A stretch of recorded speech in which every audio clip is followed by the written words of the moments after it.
একজন কৃষক তার ক্ষেতের মাঝখানে হঠাৎ একটি সোনার হাঁড়ি খুঁজে পায়। অবাক হয়ে সে হাঁড়িটা কাঁধে তুলে বাড়ি নিয়ে আসে। বাড়িতে এসে সে এবং তার বন্ধু একটি কবুতর হাঁড়িতে কিছু ডিম রাখে। কয়েক মিনিটের মধ্যেই সেই ডিমগুলো ধীরে ধীরে সোনার হয়ে যায়। কৃষক তার চোখে বিশ্বাস করতে পারে না। আনন্দে সে প্রায় পাগল হয়ে যায়।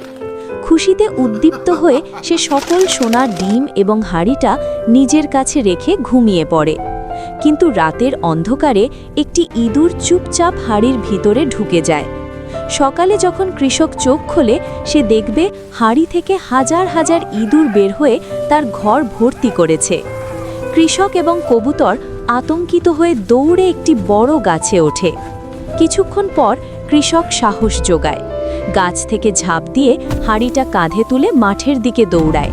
সেখানে পৌঁছে সে হাঁড়িটা মাটিতে পুঁতে দেয়, যাতে আর ইঁদুর বের হতে না পারে। শেষে বাড়ি ফিরে কৃষক নিজের ঘরের পাশে বসে নীরবে কাঁদতে থাকে, কারণ কেউ ভিডিওতে লাইক, শেয়ার বা চ্যানেলটি সাবস্ক্রাইব করেনি।